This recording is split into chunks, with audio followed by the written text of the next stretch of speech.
I'll be honest with you. I know it happened in 8 and 9. I'm having a hard time remembering what happened in episode 7. That's because this show, all the 3 episode arcs, the first episode of each of the 3 episode arcs is very slow burn. What happened in episode 7?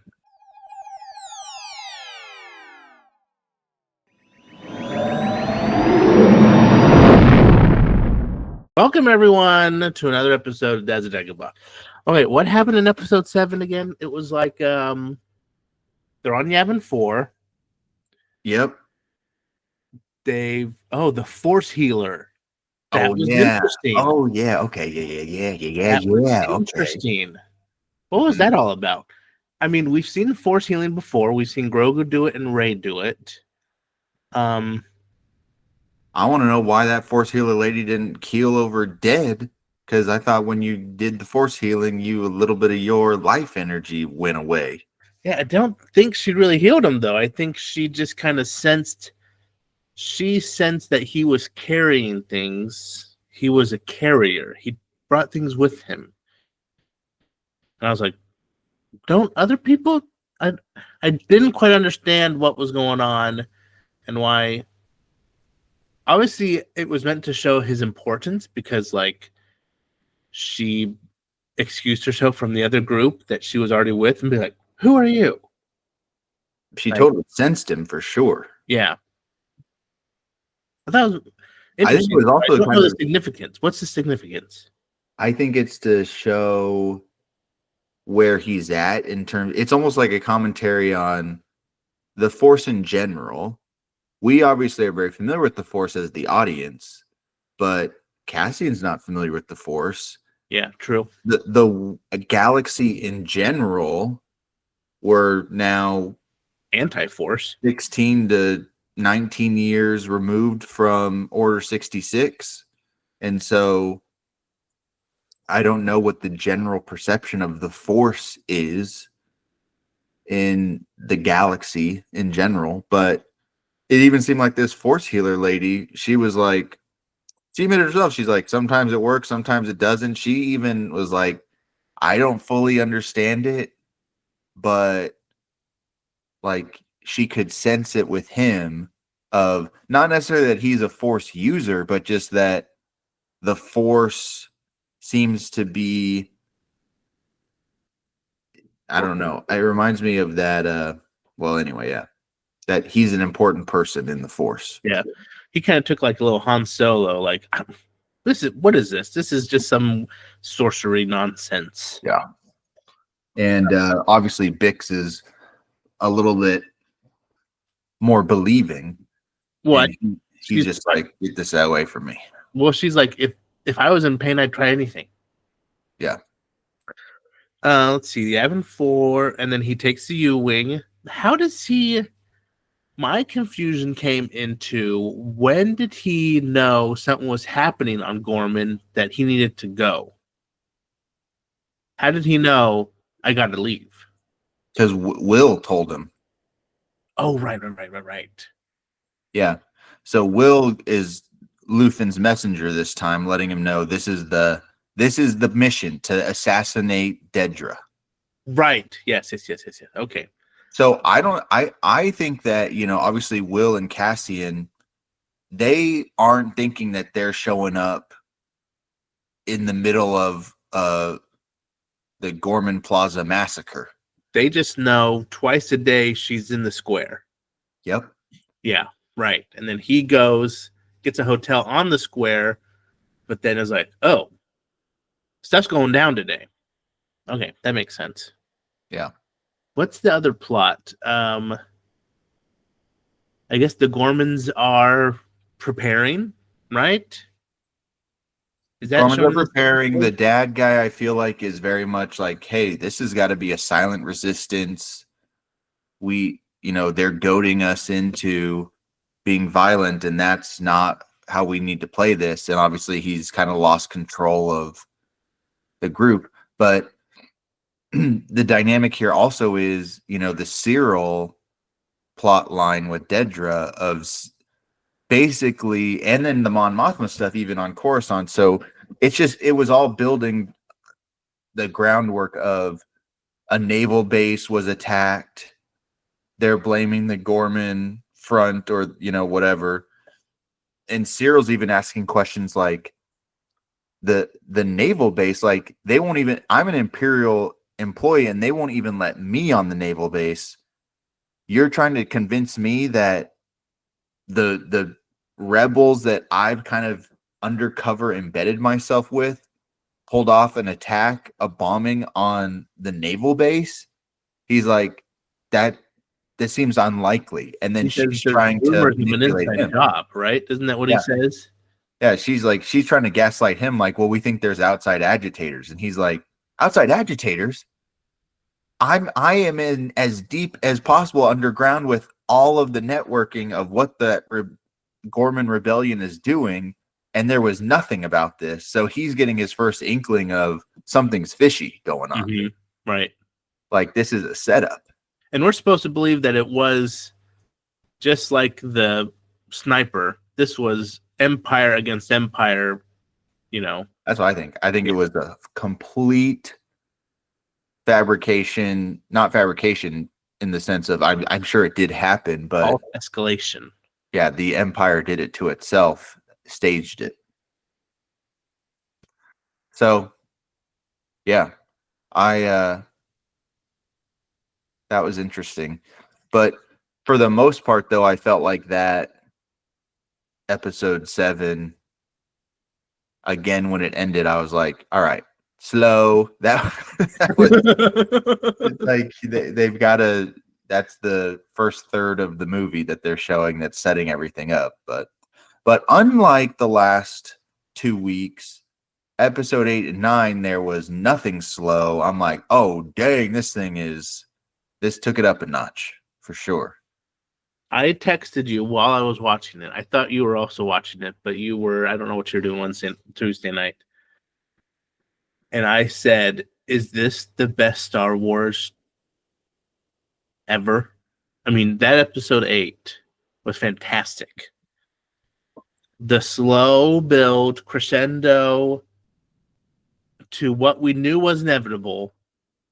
We knew the outcome. We knew what was going to happen. I mean, we didn't know all the bits and pieces, but we knew there's going to be a massacre. And yet it was so good.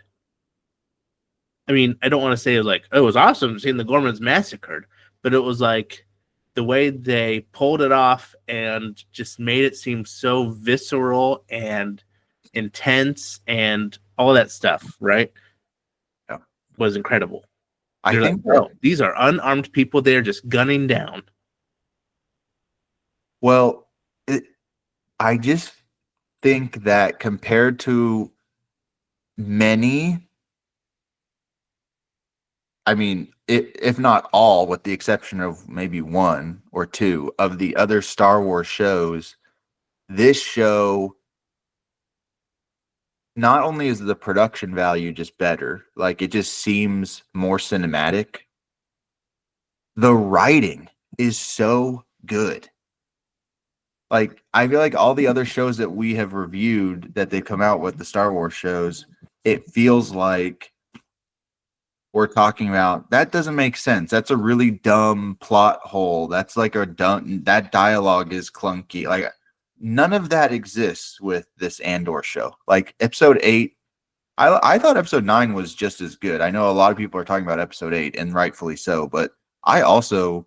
You're all about Mon Mothma story. I was almost more on edge during episode 9. Yeah, I mean, I'm not gonna lie, it was good too. But episode 8 and 9, both, I'm like, this is just such smart, good writing. Like, where we have the overlay of not just the characters and how they're dealing with coming to grips with what's happening. Dedra and Cyril coming to grips with, we are complicit in this, and how they both react and handle that differently. To where we got the head honcho Imperial guy who's obviously orchestrating the whole setup and conspiracy. You got the lower level sergeant guy who has all these green rookies who clearly have been hand selected to be slaughtered and to be the sacrificial lambs in this whole thing. And he's scratching his head like, what's going, like, hold on, what are we doing here? What's going on? But following orders, like there was just so many layers to it. The sniper to start the riot. And I thought it was interesting. I mean, it makes sense, but the first casualty, he shoots an Imperial soldier. Like he's like, this has to look like the Gormans started it. Yeah. So, and then just the broader commentary on, you know, whatever Bail Organa says about whoever wins tells the story. Yeah. Like, that's like a Hamilton thing. Like, it's just like, it's, they could have done anything there, and the Empire with their media machine and propaganda and everything, they were going to spin it pro-Imperial message anyway. I think it's interesting all the different levels of the Imperials, especially how each level is kept more in the dark. So like even Dedra is kept in the dark about the whole plan until she hears it off screen. We don't hear what she hears, but she's like, execute, you know, like it's hurting her to even do it. So they're like trying to put some redemptive qualities, I feel like, in her, but it's hard to do. And then with her and Cyril, she's keeping stuff from him. And when he realizes that, he, you know, chokes her and tries to get it out of her, and she finally spills the beans. And I don't even think she tells him everything, but she tells him enough that he, I don't know, is it like a change of heart, or he disenfranchises himself, or I'm not really sure what he's just lost. I mean, his whole world has come apart. Not only the woman he loves and cares about, I don't know about love, but cares about and spends time with, has betrayed him. But the organization that he's been a pawn in the whole thing. You know, he's being used. Yeah, and I think that that's what it is that he had the Empire on a pedestal in his mind. Like the ideals of the Empire he believed in wholeheartedly, of like order and stability and all this stuff. And now he has this peek behind the curtain, completely shattering his worldview of what the Empire is. All these promotions he's been getting. Yeah. I also thought it was, you know, I was surprised, and it was an intense scene when he like starts choking Dedra. And again, because the only thing I know from this show is that Cassian and Mon Mothma will survive and nothing else. I, for a brief moment, thought, is he just going to kill Dedra? Like, is he going to kill her? Oh, man. And so, but then it was also interesting that once he lets go, she almost compartmentalizes to the point where she's trying to convince him, like, we're going to be okay. We're good. Yeah. This. Yeah. And I'm like, he just choked you out, and you're acting like nothing happened and like everything's fine, and you guys just need to get through this and you'll be together and in love. Like, what? Did you notice at the end of the massacre when she's waiting in the skiff to get a phone call from higher up dude, and he never gets on the phone, never calls her, and then she starts fixing her collar, trying to rip, you know, get out of it and take it off, you know? Well, and part of it too is, if I was Dedra, I was telling Corey the whole time that was happening, that episode 8 was, every time they showed her, I kept thinking, is she the fall guy? Like, did the ISB set her up where if anything goes wrong, she's the one that gave the order, like she's going to be the one that takes the fall for, like, you didn't handle this correctly? Or I even thought, are they going to assassinate her? Will, like, the Empire shoot her in the back or something to tie up the loose ends? Obviously that didn't happen, but I'm very, very curious to see where Dedra is in these last 3 episodes and what is going on with her, because again, they're showing things that we haven't really seen before a lot in Star Wars, and now we're seeing true, like, from the side of people in the Empire, and what these decisions and these actions, and you feel like you're in too deep and you're just following orders, and the toll that takes on you. How did the Gormans not realize that they were being fish put into a barrel? I mean, as they're walking in, they see stormtroopers at all the exits. I'm just like, don't you guys see what's happening here? Look up. Don't you see all the stormtroopers everywhere? No situational awareness, I feel like, on the Gormans' part, but they all go and gather in that square. And then the dad, I feel bad for the dad, who's like, don't you see what they're doing? They're doing this to us. And he's trying his hardest to, stop it. You just want to shake those younger people who are all idealistic. I mean, It was very Les Mis. I mean, it's a very, very strong parallel to Les Mis, and all these, that the dad, I feel like, is almost a Jean Valjean character type, where he's like, what are you guys doing? And all these young idealistic. Don't you know what you're up against? This isn't. Yeah. You can't beat them in a fight.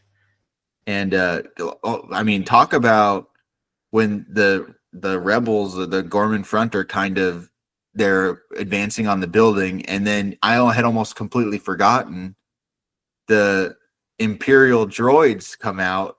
Holy cow. They just start obliterating people. I'm like, oh my gosh. That scene where Cyril goes into the building because he has the credential, and he's in the room with the 6 droids, and he looks over and the one's just staring at him. I'm like, this is unsettling. Yeah. That was unsettling. What did you feel about the fight scene between Andor and Cyril? That's where my meme comes from. Who are you?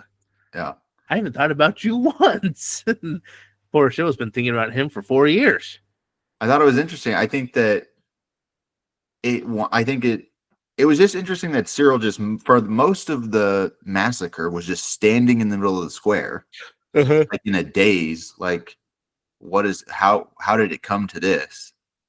And I think seeing Andor, it snapped him out of it, and just thought, like, you're the personification of everything I thought I was doing to try to bring good to the galaxy and order to the galaxy.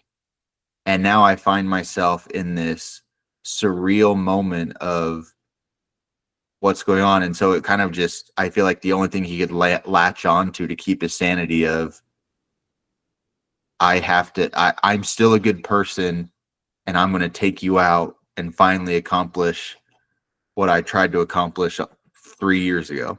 I naively thought maybe he'd be like joining up with them. I was like, oh, are they going to, like, he sees him, he's like, well, I guess I'm on the rebellion side now, and join. But I was like, oh, well, I'm glad that didn't happen, honestly. And obviously, when this fight scene's happening, well, Andor's going to survive this. So, but I thought it was interesting that the dad came in and shoots Cyril. Dang. And yeah. Do you think Andor ever figured out who he was? Because he kind of like looks at him like one more time and is like, oh, I don't know who that was. That was strange. I don't remember every detail from season 1, but I want to say Andor didn't spend time with them, did he? Yeah. I don't think so. Anyway, but also, one of the questions I did have about episode 8 was the hotel bellboy kid. What? Come on, dude. Why? Come on, I'm assuming he died in that explosion. Yes. And so I'm like, he threw it at a closed door. I'm like, what was that? Was the only part that I'm like, that didn't make any sense. Why did he kill himself right there? Well, it's like Homegirl on Solo. Sorry. The job's more important than my life. Like, yeah. I'm like, there weren't any Imperials that you could see kind of in the screen. He wasn't like about to be found, or Yeah. I'm like, the door wasn't open. I'm like, it would be one thing if the door was open and he chucked it out into the plaza because he saw some stormtroopers. But it felt like he just threw it 10 feet away at a wall, and then the whole building exploded. I was like, what was that supposed to accomplish? Like, what was he thinking in his head when he did that? Like, I'm helping? Like, I don't know I what. felt the same way. I was like, but the door's closed. Okay. Yeah. So that was weird. That part was weird to me. But I mean, one slight little thing in a 56, 57-minute Well, masterpiece. the K2 stuff was strange to me. The K2 killing people, I mean, was intense. And then Sam runs into him, breaks him in half. And in the middle of this huge firefight trying to get away, Andor's like, help me out here. I'm like, that was not the time to be collecting scrap droids. That seemed forced to me. Which is interesting because I've read, have you seen the news articles about the forgotten story of K2 that they were going to do? No. So the original story, it sounds awesome, but I can imagine why they didn't go with it, was a rebel cruiser was going to be coming to Yavin to drop people off. A rebel ship of some transport ship was going to be coming to Yavin 4 to deliver them. And basically, it's now a ghost ship because everyone has been slaughtered on this ship because a K2 droid, K2SO, was on there and had just like akin to Alien, just like killed everyone on the ship, and then the ship lands, and the rebels have to figure out where he is, and they're going on the ship, and they eventually get him, capture the droid, and then reprogram him. And so they had this whole kind of horror storyline where he had massacred an entire transport ship. But for budget reasons, they said they had to cut that story, and they had to find a different way to have them meet. And so they put it in here. I felt like I thought that I liked the droids in this. I do agree with you. The whole, hey, one more. Well, even when they made it out of the plaza and people were running around, I remember I said to Corey, I'm like, oh, how'd they get out of the plaza all of a sudden? Yeah. And I thought the same thing. I'm like, I thought they were boxed in. And then she said, and I think she was right. She's like, I think that just so many stormtroopers have died at this point that they don't have the numbers to actually keep the crowd in anymore. Yeah, good point. But I thought the TIE fighter should open fire on them. They kept flying overhead. That's true. Can you imagine? Just have a few bombing strafing runs as a few TIE bombers come through. And friendly fire doesn't matter, right? That's what I was thinking. I was like, they could blow up the whole Imperial building and just be like, oh yeah, the Imperial martyrs, Dedra was a martyr. And just anyway, I thought that might be it. When Cyril got out, I thought maybe he's gonna survive this and Dedra's gonna die if they take out all the Imperials. But yeah, I mean, just a crazy good episode. I'll go back to this. The production value on it, they're so efficient and so effective at creating the world that in a very real way, I'm like, I feel like the Gormans and this people and this planet is in all of Star Wars one of the planets that I'm most familiar with at this point. Of wow, this culture, it feels so real. It feels like I'm watching a dramatization of an actual historical event from our actual history. Well, I mean, it's heavily based on the French Revolution, Right. But just the detail and the singing and the cultural things that you're the "We Are Gore" chants and all that kind of stuff. It just felt like it was a higher level of world building than we've seen in some time from Star Wars. So, well, and of all the planets that get massacred, Alderaan, Hosnian Prime, Gorman. This is the one that I care about because Alderaan was like, what? Who cares? Hosnian Prime? Oh, that was a thing? Okay. Yeah. But now this one. Did you do you think we're gonna come back and see it in the last 3 episodes, or do you think we're done with it? Because I mean, obviously they're gonna strip the planet now, right? Yeah. I think that we will maybe see the relocated Oh, yeah. Mm-hmm. Gormans and like what are they doing? But yeah, I mean, all in all, it was a massacre in that plaza. But I don't know what the population is of Gorman. Millions of people, billions. I don't know. But I mean, it looked like okay that the death toll was in the thousands, maybe. So it wasn't like a mass extinction event, but the Empire is going to use that to be like the entire planet is getting relocated. Like you're out of here. The propaganda machine has already started. Yeah. These insurgents fired upon the Empire. Yeah. But it does make you wonder, what is the rest of the galaxy going to think? And this kind of bleeds now into episode 9 with the Senate and the politics of it.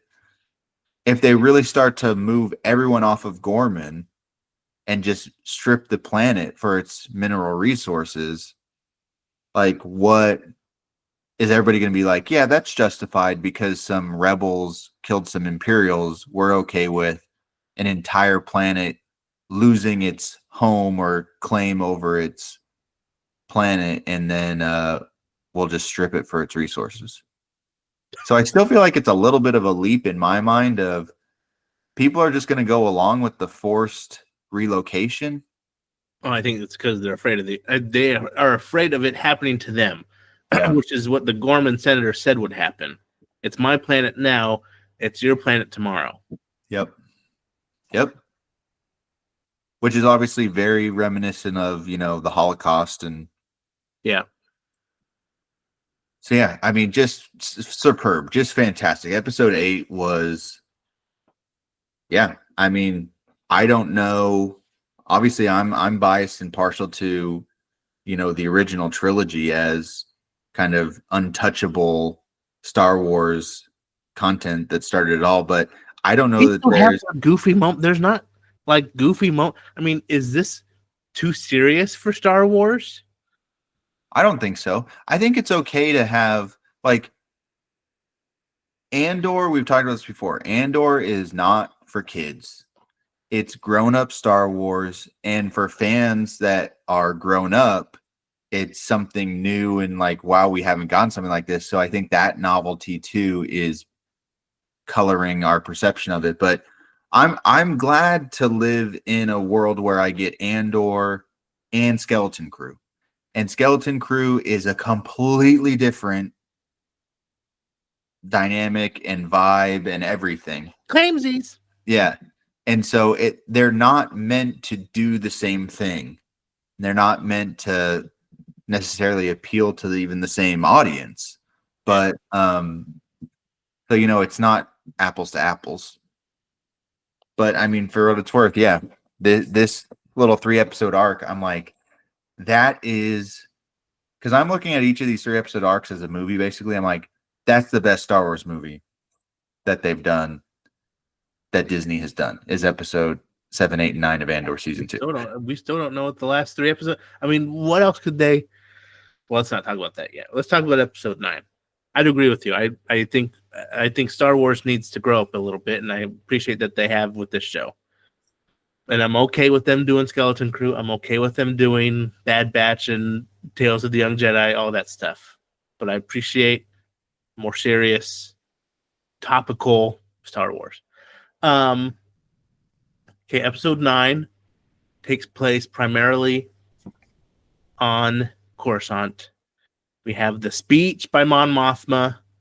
We have the escape, the heist of the senator off planet if they can, the betrayal, the double crossing, And is Luthen just thrown in the towel now? I mean, is he just done with everything, all the secrecy? He just seems he's out in the open. He's not wearing his wig. He's talking right there at the Senate chambers about what needs to happen. It seems like he knows the end is coming. And who's that? Is he on bail? Is he on the Alder? I couldn't figure out. Was he on the side of Alderaan? He was like, "Don't go with Bail's people," because I guess he knew that there was a mole in there.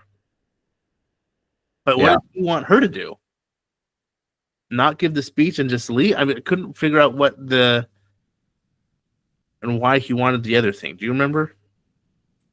I think it was more. I think it just was the whole dynamic of he's got so many webs weaved that it's starting to. Not only is it starting to be more than they can keep track of. We found that in the last week's episodes. Yeah. But also Mon Mothma now is like, there's no way for Luthen to be in the position he's in with all, because he's the puppet master with all the connections, that now even Mon Mothma, who's the face, the legitimate, she's like makes it legitimate. She legitimizes the rebellion as the leader, the political leader. Right. But now even she is feeling manipulated by Luthen, of like that whole conversation they had when she was practicing her speech by herself of, okay, I can't even trust you. Oh, I got a little kid. Mommy's in her room. Go to mama. Poor Nolan. He just woke up. Sick. Yeah, so basically Luthen is pulling all the strings, and Mon Mothma's like, let me guess, the only person I can trust is you. Like now, I don't know that I can trust anybody. Yeah. You have people spying on me, and my little valet or my assistant or whoever it is has been working for you for the last 2 years. Like, but you want me to trust you. And so I think that he, to your point, is feeling like, is it a house of cards that's just tumbling down? Because we're like the walls are narrowing in. He wanted the Gormans to overstep so the Empire would overstep. Yeah. What Luthen wanted? I think so. And I think he also wants her to give the speech, but he also knows if she gives the speech, she's going to get arrested. And so we got to get her off the planet. Otherwise, the whole jig is up, because they'll have her in custody, and with their interrogation methods or whatever, probably don't know me. Yeah. So, but yeah, I have to believe that next week we will see the death of Luthen. Ugh.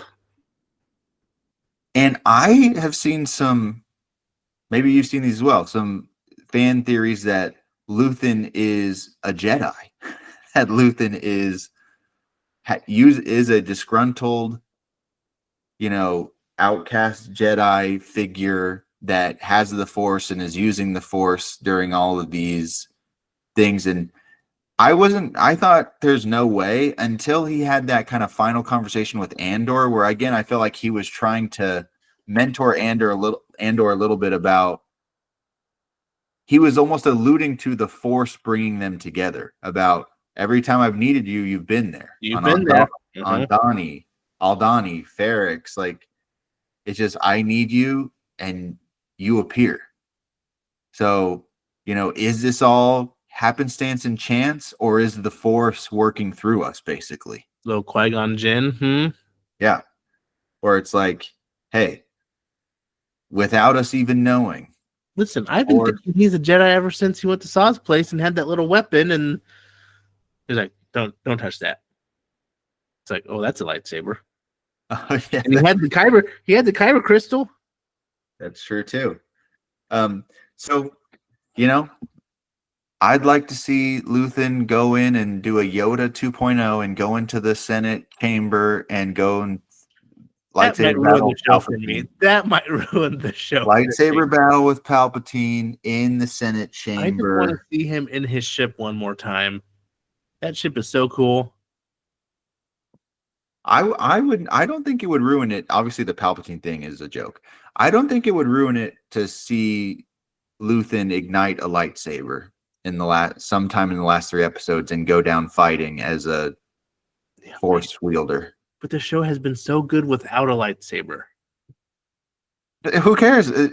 Fine. Having a lightsaber isn't a bad thing. Like, you ruin the show because you went the whole show without a lightsaber, and now you have to use one. The Darth Vader scene in Rogue One ruins Rogue One. No, it doesn't. I think I obviously they wouldn't do it. I think it's a long shot that they even would do it, but they wouldn't do it unless it made sense. They've gotten this far with incredible storytelling and everything has a purpose. I don't think they would. Tony Gilroy, the showrunner guy, is not going to throw it in for fan service. Yeah, totally. Yeah. So if it is in there, it will be done for a reason. But Chopper and the Ghost aren't even in this show, and they're all. Yeah, he's not doing any fan service here. In fact, I read another interview where they talked about Mon Mothma's speech, and so the Star Wars people showed them the speech from Rebels, and his co-writer was like, "Do I have to use that? Do I have to use this garbage?" Because he had a totally different idea for how the speech was going to go, and so that's why they have the whole. She made a speech on the Senate floor, but she needs to do a new speech to go out to the whole galaxy, which is then what we see in Rebels. So there's 2 different speeches. And I like that they alluded to it, but they didn't show us the Rebels speech because they're like, we're doing our own thing. Yeah. And so they have to massage the whole thing and do the C-3PO mind wipe at the end of episode 3, Revenge of the Sith play, where the Draythan has to tell Andor, we're switching the logs so you won't get credit for bringing Mothma in. Gold Squadron's going to get credit. And Cassian's like, I don't give a flying poop about any of this. I'm trying to get out of here. Here's one of my pet peeves about episode 9. One of the first things you should know in spycraft is if you find a listening device, you don't destroy it. Yep. Yeah, there were a couple more things like that in episode 9 that I was like, I agree wholeheartedly. I'm like, when they found the listening device, that's when you feed it false information. Yes. Or, I'm so tired. I want to go back to my taxi now. There is power in knowing that you're being surveilled. Yep. And so, but anyway, so yeah. But that was weird to me. The other weird thing to me was that the sleeper agent on Bail Organa's team is like the least competent ISB agent that we've ever seen so far. And I was like, how this show has done such a great job of turning the narrative of that the Empire are all bumbling idiots. Except this lady was like, every decision she made, she seemed totally incompetent. She beat Andor to the draw. Should have just killed Andor. She had Mon Mothma right there. What was so urgent that she had to be checking in? And then like, what? Oh, it was just work. Got caught by her team member. And then just straight up panics with Mon Mothma and Cassian. Like, she needs to make it to a meeting. God, I'm ISB. This is like what? she totally panicked. So yeah, that was a weird part to me that I felt like they didn't play that off very well. That the ISB agent undercover was like a total basket case, but anyway. But I thought it was, to me, I thought there was a lot of tension and suspense in this, even though I knew that they'd be successful.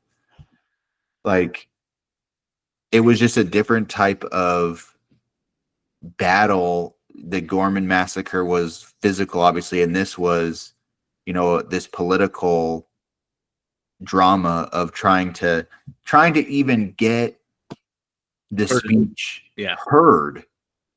And I love that they kept cutting back to that like ISB command center, where basically the ISB command center is controlling like all the propaganda of the Senate and like what they will allow and won't allow. And they've seen the morning schedule and they approve the morning schedule and they aren't these, all this kind of stuff. And so, and they want to, shut off the broadcast and the room's locked, all this stuff. I just felt like it was so good of that room hasn't been locked for years. We're following protocol. Yeah. So, and then getting out. And Mon Mothma, I think that it was interesting to see her that, yeah, she's been part of the rebellion, but her role in the rebellion has been to basically live her life as normal as a senator and try to advance, the cause through legislation and that type of thing. And now she's like, oh no, now I'm all in and I'm escaping, running for my life to get out of here. Otherwise I'm going to be a political prisoner. But what a beautiful location too for this. This was shot on location in some place in Spain, I think. I thought was so cool. This little transition area between the Senate and the Senate offices or something, I think is what they were saying. Yeah. Just a cool location, just totally. Oh man. And then the poor taxi driver. What's his name? I found her. Well, and even that I feel like is a great commentary on Cassian's arc. He's closer and closer now to who we see in Rogue One. That's killing his own rebel informants. Because he's like, if they're jeopardizing this, you're gone. Whereas when we start with him in season 1, at the beginning of that, he is much less inclined to just murder. Yeah. And at this point, he's like, hey, the mission is we got to extract Mon Mothma. That's the only objective. No, everyone else is disposable. Well, she tells him he's an ISB plant. He's an ISB. Oh, okay. Although I was curious to see, like, maybe he was having a change of heart. I felt like they were trying to foreshadow that he was kind of feeling like her speech was swaying him and he was coming to maybe try to help. Oh. The taxi driver. But even if that was the case, it's like, it just goes to show, hey, in this type of rebellion, like, this is messy. Like, yeah, sorry. No room for flip-floppers. Yeah. I think that kind of takes us to the end of the show. Oh, I guess we need to talk about Bix and her leaving him. I don't know how I feel about it because we haven't finished the season yet, but I think we're not going to see her in the last 3 episodes. I thought it was kind of weird. I was surprised by it. Are they going to use her in something else? Like, why did they throw her off the? Are they going to use? I assume Disney has something else they want to use her for. That's my assumption. So they didn't want to kill her off here, but I don't know that it fits the story.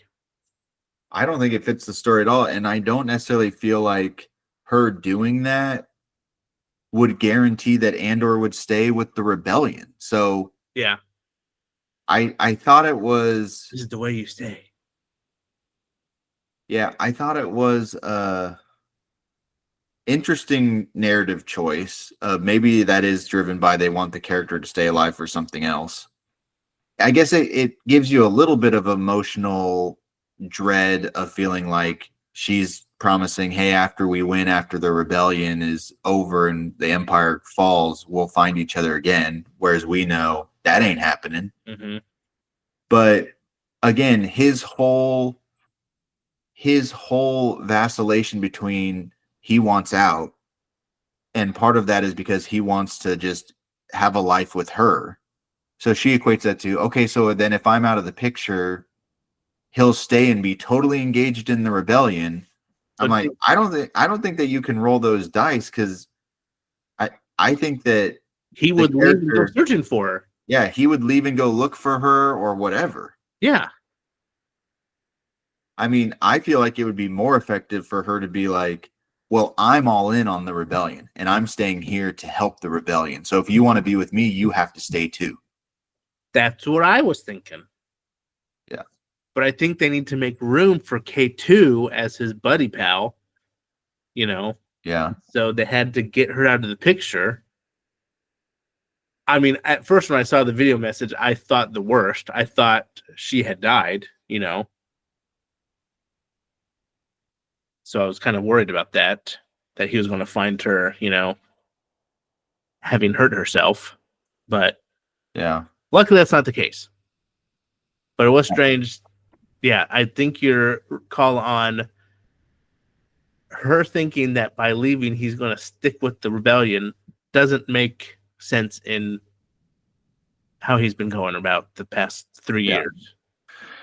And I'll be curious to see. Maybe we don't see her again. Maybe that's the last we see of Bix, which would be also be strange. But I'm just I'm so excited for next week, because to wrap this up and to fully tie this now to Rogue One, like, I'm just so curious how these last 3 episodes are going to go. Yeah, I'm curious about how all these characters' stories wrap up so that the continuity makes sense. But I'm expecting a lot of death. I mean, is it a mission to get Deidre? Is that the mission? I don't know. Yeah, I don't know. I mean, I think that, because I guess in Rogue One, at the beginning of Rogue One, they don't know about the Death Star yet. I don't think they do. I think they have whispers of something. But it's not until Jeddah, when it destroys Jeddah City, that they are like, oh, we've got to take this thing down. I can't remember. I'd have to watch Rogue One again, because I can't remember what Cassian is doing at the beginning of Rogue One and why he kills that informant. Like, what information is he looking for? So the next 3 episodes of Andor, I feel like, have to. What was that? Isn't it the weapon designer? Isn't he trying to get to Jalen Erso? Yeah. So I'm expecting in the next 3 episodes that Krennic will be back. I think maybe Luthen will find something out from Krennic about plans for this Death Star or something. Lightsaber fight with Krennic. With Krennic. Yeah. But yeah, I mean, are we going to see? I'm kind of curious what the fallout with Mon Mothma and her family is. Like, are we going to see Perrin or the daughter again? Are they just completely estranged now? Oh yeah, Are we going to Dantooine, or are we staying on Yavin? Because Dantooine is the home base right now. I feel like they basically shown that they're starting everything up on Yavin now. Right, but I mean, according to canon, Dantooine is the main base, right? Yeah. Yeah. Should be interesting. I feel like they have created something that I now feel like I will want to watch regularly, or as part of if I do a Star Wars watch through. I feel like Andor needs to be included in what you watch in terms of the chronology of the Skywalker saga. You think so? Heck yeah. You got to watch Andor and then Rogue One and then go into episode 4. We'll talk about that more next week, because I mean, he's not a Skywalker. The Skywalker's not even in the show. Or are they? We don't know. Next week. You think Leia's making an appearance? We could see Luthen lightsaber battle with the Dark Lord of the Sith, Darth Vader. Well, they did say the Alderaan convoy or whatever was delayed in getting to Gorman. Was that Leia on that ship that was delayed in coming to Gorman? Anyway, we'll never know. It's just I guess we'll never know. Fun little Easter egg. Well, was that the best Star Wars we've had in 9 years, 10 years, 30 years? When did episode Return of the Jedi come out? 84? 1983. 83? Is that the best Star Wars in 30, 40. 42 years? Wow. Might be. It might be better than Return of the Jedi. I don't know. There were no Ewoks in this one. No, there weren't Ewoks, but nothing beats the father-son relationship there at the end. That's true. That's so true. Anyway, I'm tired now. I haven't had a nap yet today. Sean's on the second wind, so I'll be up for another 6 hours. Anyway, we'll see you next week on the Dads of Dagobah as we wrap up season 2 of Andor, the series finale. No more Andor after next week, so. And no more Dads of Dagobah until, we'll go into the Bacta tank for another 6 months. Who knows when they will be back? Because what's the next thing? Is it Mandalorian and Grogu movie? We might have to turn into a Jurassic World podcast with all those movies coming out now. Oh, yeah. Because Star Wars not making a movie in a couple more years still. Yeah. But anyway. Well, until next time, everybody, hopefully you're all enjoying this show. Let us know in the comments below what you think is going to happen to Luthen and what color his lightsaber is.